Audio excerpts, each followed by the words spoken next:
Hey you guys, today I am making some shortbread biscuits that I usually make on a Sunday for the week, and I have one and a half to two a day, which is probably a little bit too much actually, because they're about 2 or 3 carbs per biscuit, but it doesn't seem to affect my weight loss so far. If I was being really strict, I'd stick to one. I'm going to try and do it on my phone. This is my phone I'm using, and see how we get on, because I'm more likely to do other videos if this works out, because it's less hassle than trying to set up my main camera. So you need a weighing scale, a mixing bowl, some kind of whisk. I have got whisks for this, but this one is very, very old and I still love it.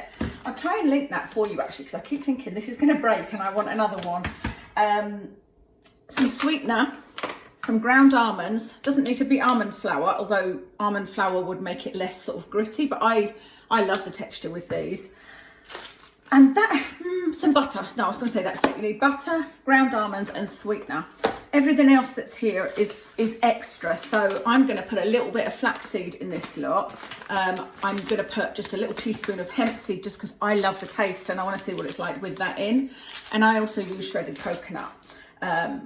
But like I said, you really only need the 3 ingredients. I do have to give credit for this recipe to Ginger's Keto. I think she's called Ginger's Keto in the UK.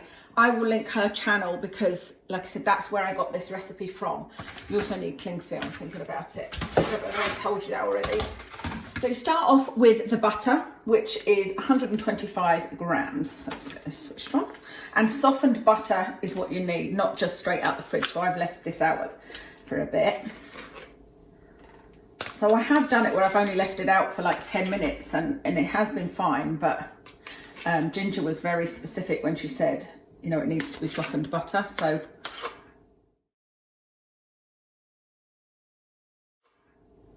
there we go. I'm a little bit over on that, but that's okay.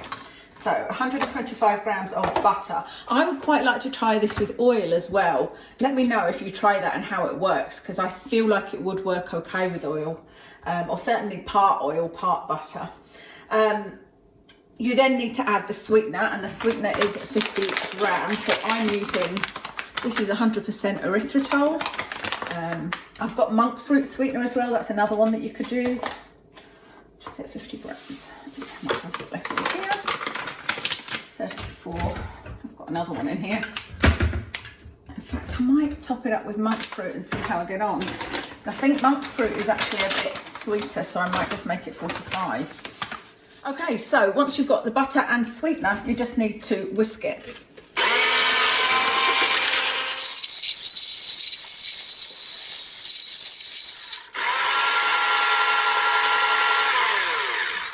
Okay, so that's what it looks like just now. That's as thin as it's ever looked, because normally my butter isn't that softened. And so you now need 200 grams of almond, but then I just replace 20 grams only of shredded coconut. So that would mean I would need 180 of ground almonds. I'm just going to put 20 grams of that in, not too much at all. And because I want to put in some hemp, I'm just going to put in 5 grams, not very much at all. I said I'm just curious as to how that makes it taste. And I'm also going to put in 5 grams of flaxseed, just because it's really good for you. And you know, you sometimes can be low on fibre in a keto diet, so it's a great source of fibre. Okay, so I've used 36 grams of combined of the coconut, hemp and flaxseed. So I'm going to take that away from the 200 grams that you usually use of the ground almonds. So I'm just telling you that because you might not want to use any of them. You might want to put nuts on top at the end. You might not like coconut, so you would just use 200 grams. So I am going to use 164 grams. So I'm just making this up to 200. At this stage, you kind of look at it and think, well, that's just going to be a completely dry mixture, but it's actually fine once all mixed in. So you just whisk it again.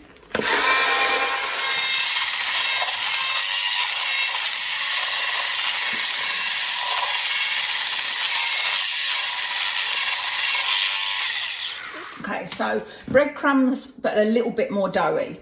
So that's the mixture ready. What we need to do now is put it into the freezer for half an hour minimum, an hour would be best. It just makes it much easier to cut into slices. So what you do is get your kind of chopping board and some cling film.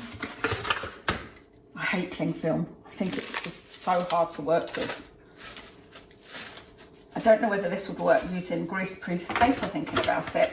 I suppose it would. No reason why not. Might be better. But you get a piece. Ooh, just whacked my elbow. And put it on here, onto your chopping board. Then you just put this mixture on top. So I'm just going to use my knife to get it out. I wonder how these are going to turn out, because this is a little bit softer than usual. I think because of that butter being so soft. Okay, so then you're just going to roll this into a sausage. I'm just going to push it together first. There we go. And then roll it up. And you want to roll it into a sort of sausage shape. Because what you're going to do once it's frozen is slice into it.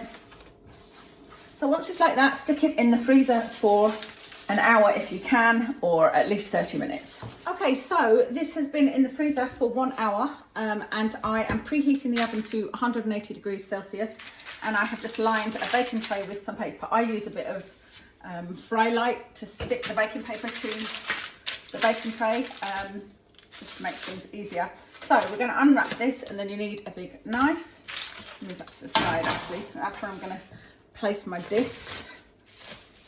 And this should be nice and easy to cut. So you want to cut in a kind of forward motion.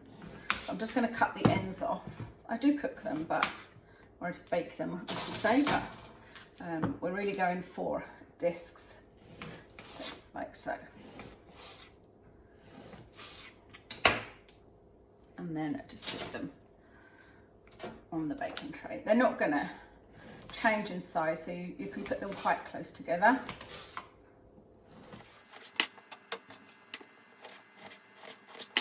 These are actually quite small. I think I have made this one longer instead of fatter, if that makes sense. So I might have to cook them for slightly less. So I've just about managed to get them onto my baking tray, and I am going to cook them for, let me have a look at my instructions, 10 minutes at 180. So I might put the timer on for 8 minutes and see how they look in 8 minutes, being as they are smaller than the ones I've done before. And 10 minutes has always been perfect. Okay, you guys, I did have a look at them at 8 minutes, and I have to say they definitely do need the full 10 minutes. The tiny little ends are going a bit brown, so that shows me kind of what rate they're cooking at.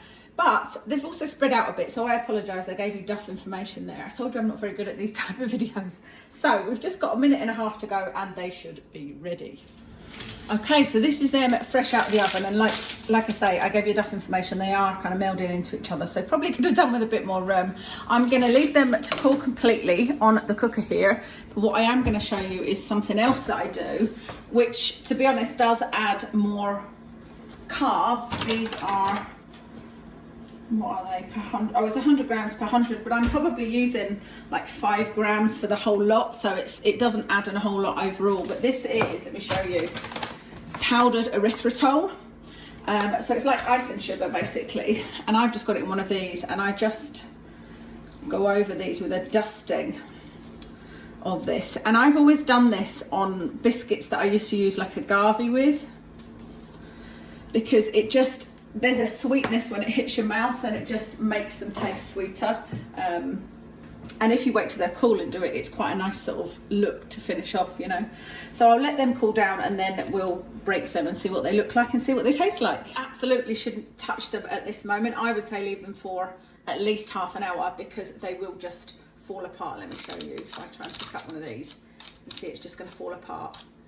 But the difference is if you leave them half an hour, they will be more like biscuits. I've left these for a while, so they should be fine. And they are still a little bit delicate, and they're still actually warm, these. I haven't got any patience at all.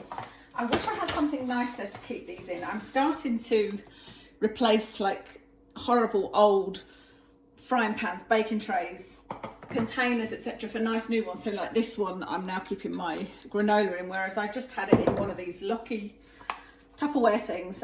But for now, I'm just going to keep them in Tupperware until, like I said, I'm into baking and whatnot lately since doing this keto, and it's made me want new kitchenware. So let's have a taste test, because you don't need to see me just piling them in there. Oh my goodness. Delicious, really delicious. And like I said, they are about between 2 and 3 carbs per biscuit, depending on how much coconut you put in and whatnot.